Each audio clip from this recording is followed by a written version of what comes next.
Madeleine Delbrel est décédée il y a 52 ans et elle apparaît aujourd'hui comme un témoin prophétique de la mission du chrétien, de son rôle dans une société qui s'est laïcisée, qui a perdu le sens de Dieu et donc qui s'est complètement, je dirais, affranchie de valeurs chrétiennes et même religieuses. Madeleine Delbrel est vraiment un authentique exemple de ce que vous et moi, nous sommes appelés à être dans le monde d'aujourd'hui. Madeleine est née en Dordogne en 1904. Elle est une fille unique, choyée par ses parents. Son père est cheminot. Elle n'est pas dans une famille très croyante, mais elle fait quand même sa première communion. Mais cette fille brillante sur le plan intellectuel va poursuivre des études jusqu'à la Sorbonne, où elle va faire des études de philosophie. Mais à l'âge de 17 ans, un jour, elle écrit Dieu, ben, il est mort, vive la mort. Vous vous rendez compte? Dieu est mort, vive la mort. Donc cette jeune fille est nihiliste d'une certaine manière, mais en même temps, elle est taraudée dans son cœur par des questions existentielles, le sens de la vie, le sens de la mort, le sens de l'amour, le sens de la beauté. Enfin, voilà. Et ça la préoccupe, voilà. Ça l'entraîne aussi à s'ouvrir à d'autres et à participer avec une bande d'étudiants, de copains, à des soirées. Alors elle sort beaucoup, elle aime danser, elle aime rire, et elle aime beaucoup discuter de toutes ces questions existentielles. Et puis un jour, elle va tomber amoureuse d'un garçon, et puis là, ça va être quand même dur pour elle, parce que ce garçon décide finalement de rentrer au couvent. Bigre, de rentrer chez les dominicains. Et là, ce déboire sentimental va l'amener, Madeleine Delbrel, à penser à sa vocation personnelle, à quoi elle est appelée. Et dans sa recherche, elle va trouver du plaisir à prier. Et oui, elle va trouver une joie qu'elle ne connaissait pas à méditer des textes et à prier.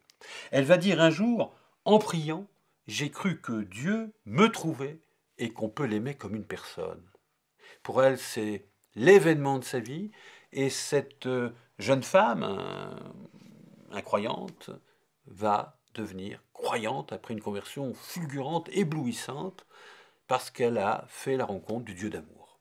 Dès lors, ce n'est plus l'absurdité de la vie qui motive, si je puis dire, Madeleine Delbrel, c'est la relation avec les gens ordinaires qui la passionne. Et Madeleine se demande comment donner corps, comment donner vocation, métier à ce désir qu'elle a d'être toujours en relation avec les autres, en particulier avec les paumés du petit matin, comme disait Jacques Brel, c'est-à-dire ceux qui sont les laissés pour compte dans la société.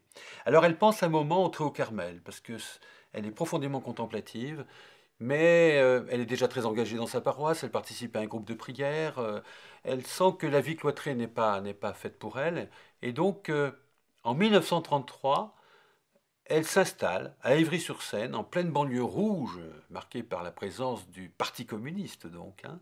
Elle s'installe comme assistante sociale.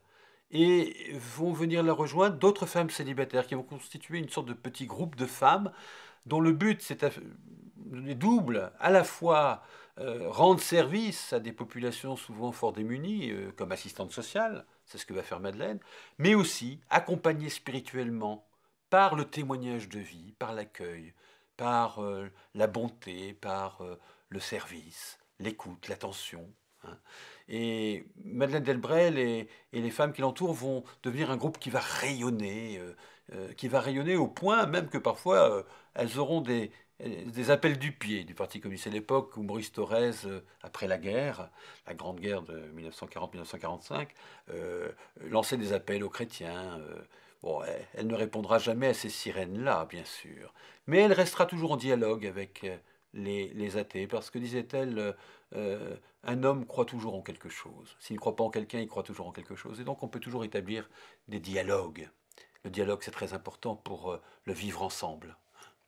Et Madeleine Delbrel va mourir en 1960, de manière assez prématurée. Elle est usée, elle est fatiguée. Elle est usée parce qu'elle se donne à plein dans ses relations avec les autres, et elle se donne à plein aussi dans la lecture, dans les conférences qu'elle donne, et aussi dans les longues veilles, hein. La nuit, elle dort très peu, elle lit la Bible, elle prie. C'est vraiment une contemplative active, une contemplative dévouée à la chose publique et aux personnes, les plus dépourvues de la société.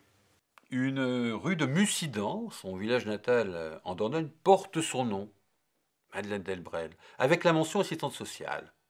C'est un peu court.